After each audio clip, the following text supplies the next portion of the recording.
right. Well, hi y'all. Welcome to episode 37, also known as the last episode. This is definitely bittersweet. I actually just finished listening to my first episode, which I put out in May 2021, and I was struck by how hopeful I was, right? And how happy I was. And I listened to my mission, and my mission never changed. You know, my mission in the first episode, I made clear in the beginning. I was saying that I was here to entertain. I wanted to shed some light on some issues, and I wanted veterans and soldiers to know that they're not alone. And I, explained my story, right? And everybody knows my story. And it's bittersweet because I do believe in my heart that it was the right thing to do at the time. I enjoy very much sharing laughter and love throughout my day. I love laughing more than anything else. And I love making other people laugh. And I love just identifying different laughs in people. And it's just one of my favorite things. And I've always wanted to entertain in any way that I can. I was when I was a little kid, I actually did a little bit of charcoal drawing. Not that I was great, but I enjoyed it. And then I lost that. And then I started a sports pretty much at a young age, so I was very athletic my whole life. And then I, stopped that. And then I decided to get into photography. And then that led me to the Army, and then, which is all by accident. And then I ended up being a combat photographer, or ComCan 25 Victor for the Army for quite a number of years. And I had a lot of fun doing it. I loved sharing stories, and I loved taking photos and videos and interviewing people. And I was very lucky. I spent a huge bulk of my career with the coalition, and I learned a lot from them. And I'm happy to say I have two really good friends that, one's from Italy, one's from Germany. We speak often, and I'm really happy that they're in my life. And I wouldn't have met them if I hadn't decided to be creative in some way, right? Because like I said, the photography led me to combat camera, and combat camera led me to these two friends. And, ultimately, I was, married and divorced after the Army. I've had 3 husbands, and as somebody who just turned 51 and was recently dating, it was interesting because I always feel that there's double standards in life, which I'm not happy about. And I've discussed before on this podcast, but as someone who's 51 and has had 3 husbands, I always felt like I could tell right away if it was going to work or not, but I also found it interesting of how many people I went out with. I went on 73 dates, right? And I find it fascinating of how many people I met in person, and there was no chemistry, there was no magic. And I don't understand why that happens to some people and that happens to me, but didn't happen to me. I don't know. I looking back at my 73 dates, right? I am friends with a handful of you, and that's great because, we never had that love connection kind of thing, right? But I don't know, I hope I entertained. I made some good friends. Through my journey with the podcast, I learned quite a bit about myself. I learned what I like, what I don't like.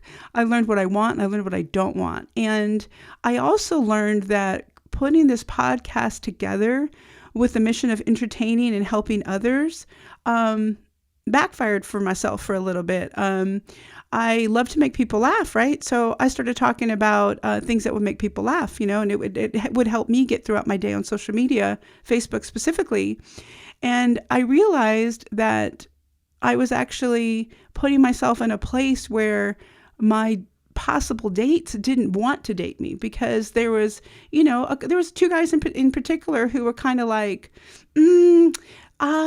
you seem really nice and you seem pretty and the whole bit, but we don't want to be part of a podcast, And I was always like, I understand that, but I protect privacy. And they're like, we get it, but no, right? In their own way. That's what they said, There was a couple of men who, in my view, my opinion, they tried to listen to my podcast to try to, not deceive me, but just try to win me over based on things that they heard that I said, right?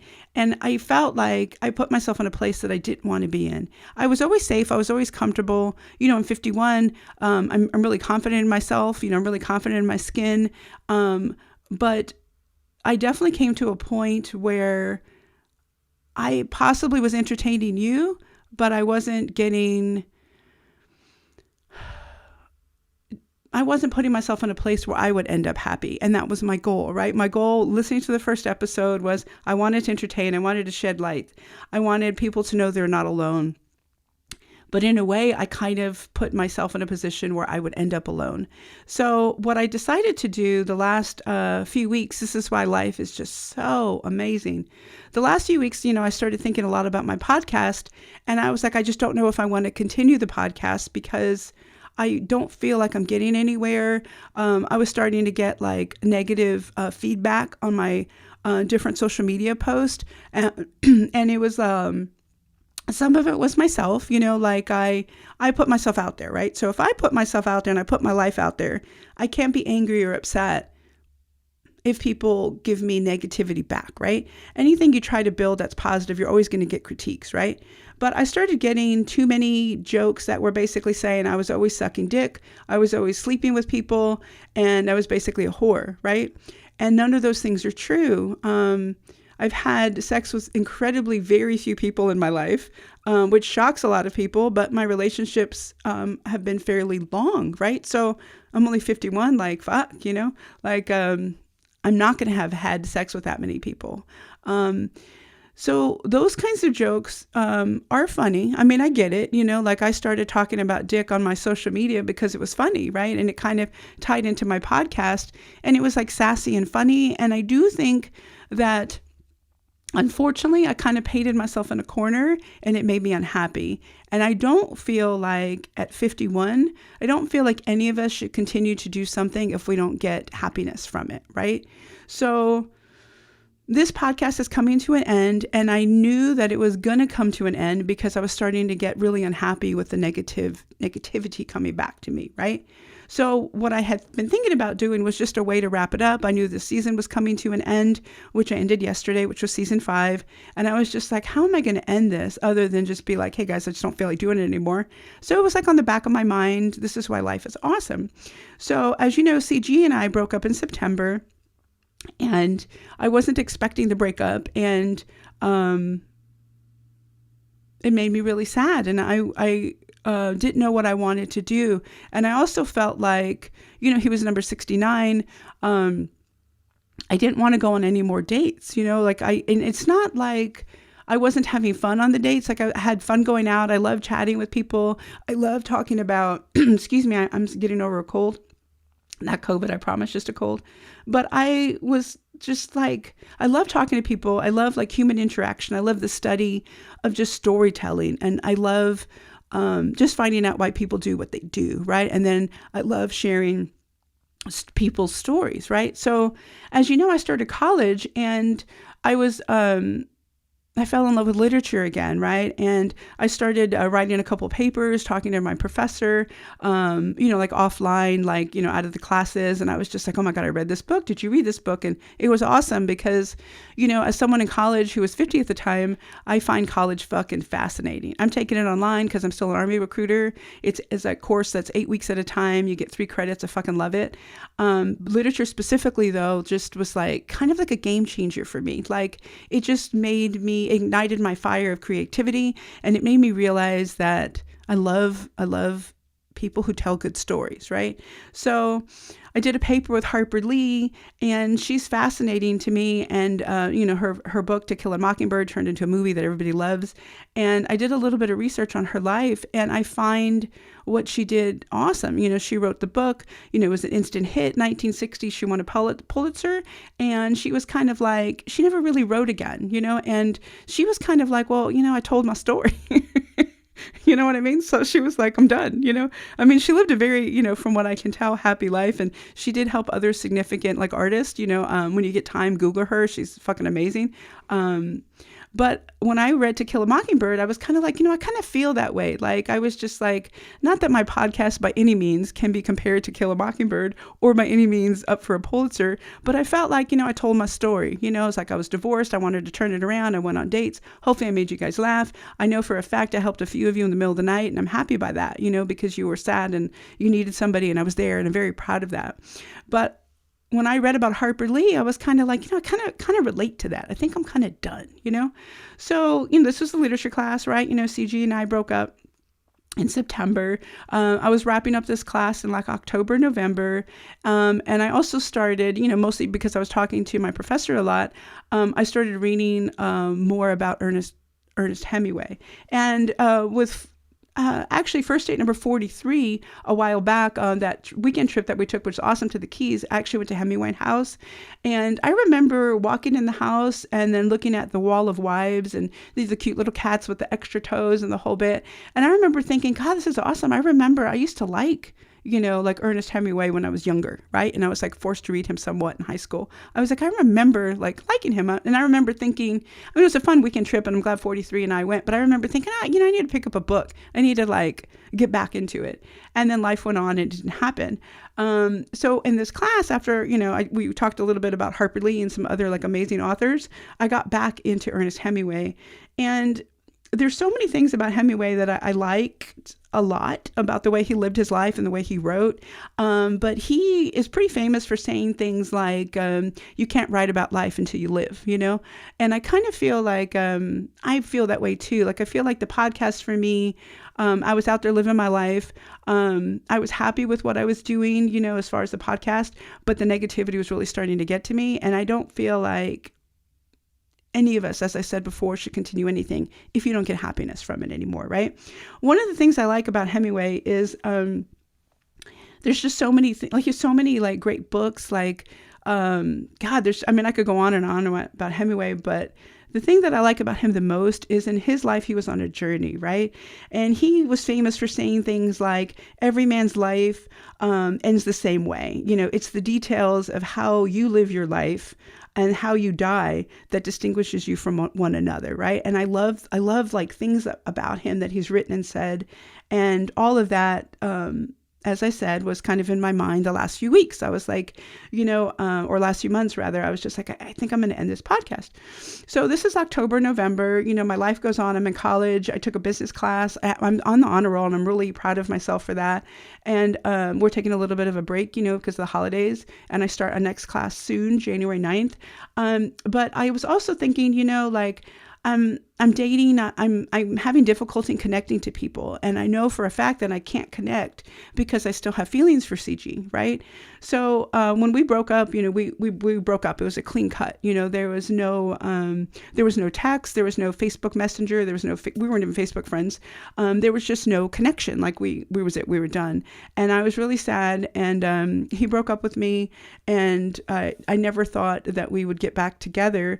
So I was sad, and I was like just trying to process that, and he was on his own journey, like things were happening in his life at the same time, when we broke up in September, or he broke up with me in September, but whatever. When our relationship ended in September, my life went one way, his life went another, we cut ties, so I was like focusing on college, focusing on my job, trying to do a good job as I can, because recruiting is very stressful still, right? But I managed to do that. I managed to focus on, and I'm pretty good. I'm not the worst recruiter out there. I'm not the best, but I do find when I'm able to help enlist somebody who really needs it and they come back to me, I find that so rewarding. And so I'm going to continue to do the best job that I can as a recruiter, as long as the Army wants me to, right? My goal is to retire. So I'm going to do the best I can, right? I'm going to embrace it. Like life's like what you make of it, right? I'm going to do the best. Focus on college. I'm probably never going to use my bachelor's degree, but I am not going to give up until I get it, right? So I'm like really happy for that. Love my dog. He turned 5. He's awesome. He's happy. He's healthy. I'm going to keep focusing on things that are important to me, right? So all of that to say, I knew that the podcast was no longer important to me. So what I'm going to go ahead and do is I'm going to explain what happened with CG and I, but I'm also just going to make it clear that I'm going to keep my podcast for my Instagram going, and I'm going to keep, because it's just an Instagram account, right? It's on my phone. If you guys need something in the fucking middle of the night, fucking text me, message me, fucking contact me, I'm most likely going to eliminate my personal Facebook at some point soon. It's just not giving me happiness anymore. And as I said before, if something doesn't give me happiness, like why hold on to it, Instagram's less dramatic, so I'm going to keep that going. I'm going to keep my podcast on YouTube, probably for an eternity, because my other podcast, Veterans Cafe podcast, is still there. So I'll keep this there on my YouTube channel. And I use Buzzsprout, which I think is fucking awesome. If you want to do your own podcast, I'm going to keep that going for at least a calendar year, and then most likely eliminate it. Or, as CG has said before, since this is a reboot, you never know, right? Maybe I will want to talk about what happened, like, in our happy ending. Maybe I want to talk about how we're blending our families. Like, you just never know. Like, maybe I'll be inspired to be creative again in some way, right? So I don't know. We'll just see what happens. But okay, so now, here you go.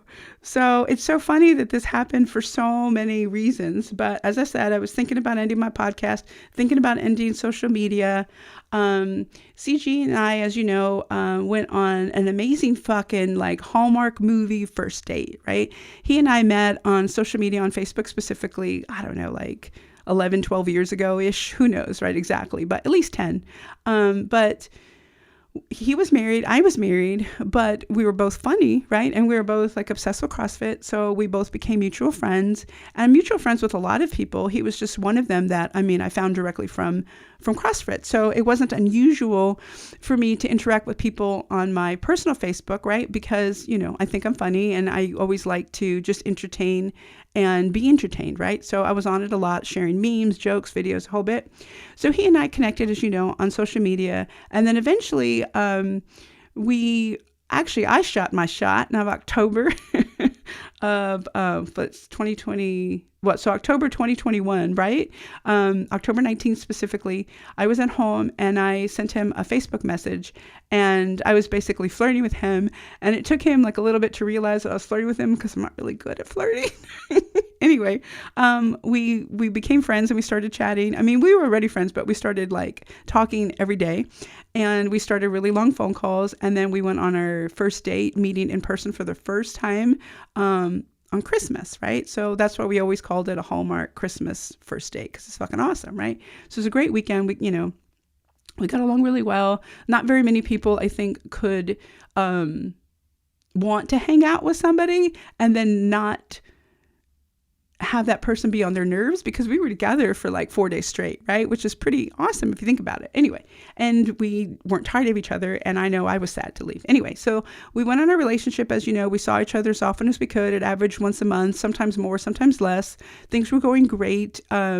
We were making plans for our future. At that point, I thought I've been extended again, from what I can tell, for the Army right now. Anyway, so we were making our future plans about, eventually I'm going to leave New York, right? I'm going to PCS. I was going to do my best to PCS near him, because he has 2 human children, right? And of course, it would be difficult for him to leave, and they were young. They're still younger, youngish. Anyway, so we were like, well, we'll just keep dating long distance. I want you in my life every day. You want me in your life every day. We're going to make this work. And unfortunately, for a lot of people, including myself, because this is my second long distance relationship, long distance is hard. It's really hard.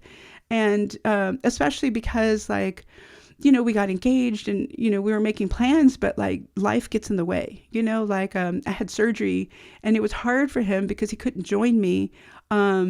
I had a 60-day con leave, right? And he couldn't join me for that time, obviously, because, he was living in a different state with his job. Who could take 2 months off of work, right? So that was hard. I ended up seeing him, during that con leave, and he made me feel better. And I talked to him every day, and, he was good. It's just, it's hard, And then, just with work, I have different points in my career where recruiting is more stressful than others. So I would complain, and he would feel frustrated because he couldn't help me, So we saw each other once a month, but day-to-day life is very different, than if you're on FaceTime or you're calling someone, and, it's hard, right? So unfortunately, we broke up in September.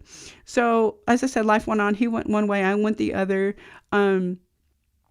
Christmas was coming up, right? This past year, because today is January 2nd, right? So Christmas was coming up. I never stopped loving him.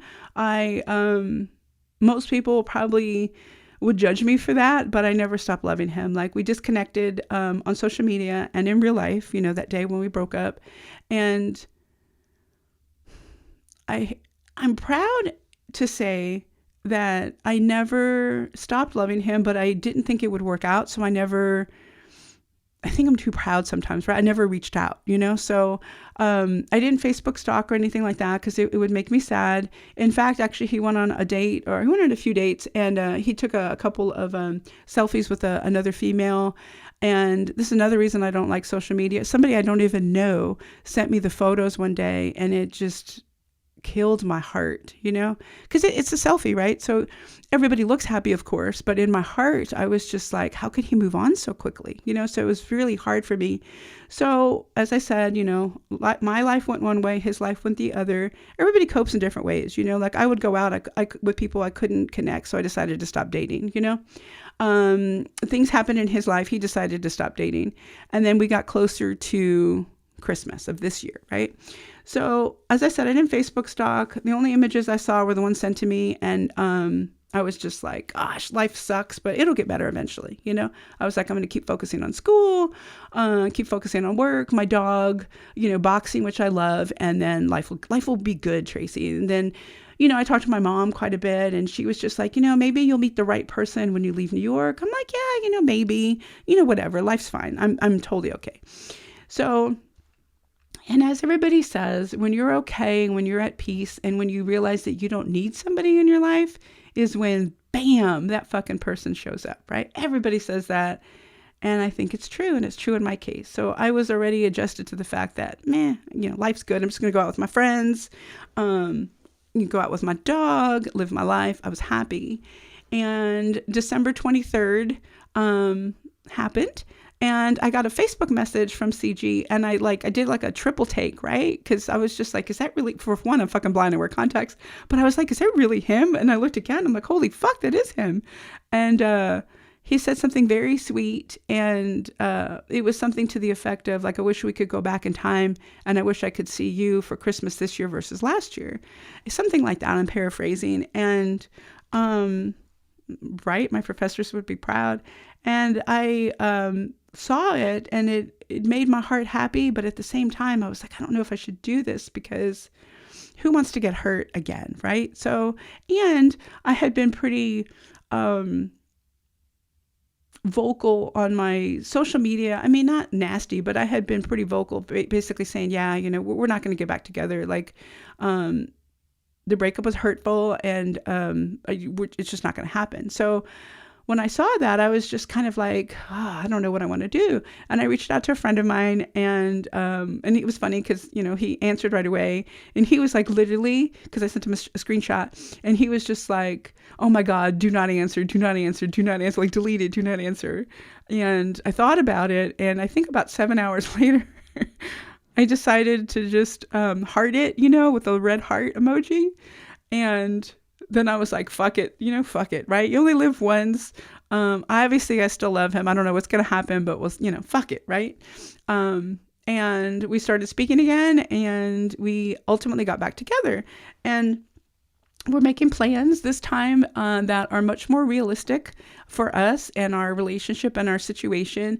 I don't know when I'm going to PCS. We originally thought it was May of 2023. It looks like it's changed to October of 2023. There's a lot happening within the Army with new systems like IPSA and the whole bit. So I'm not sure exactly when I'm going to move. So after a lot of talking, a lot of really long, awesome, wonderful phone calls, CG has decided to move to New York, and I am so fucking excited. We have a loose time frame because, of course, moving from one state to the other with human children is challenging. So I'm respecting his decisions and his timeline, and I think long distance is really hard, and I think the fact that he's willing to move to eliminate long distance, because that was really, honestly, the only problems we had was just like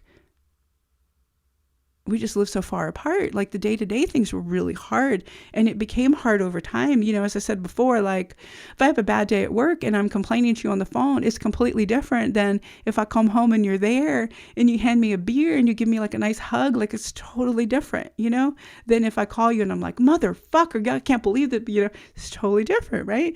So we talked about that a lot, and I'm really hopeful, and I'm really excited for our future together. I can't wait for him to get here. Our life is going to be fucking awesome, and I cannot wait because he's decided to make this huge sacrifice to end the long distance so we can actually move forward. And I'm really happy that we're back together and we're moving forward. And as I said before, just going back, listening to my first episode, I was so hopeful and so happy. And I think legitimately I'm in that place again. I'm hopeful and I'm happy. And life is what you make it, guys. And I'm moving forward, and fucking just live your life, you know?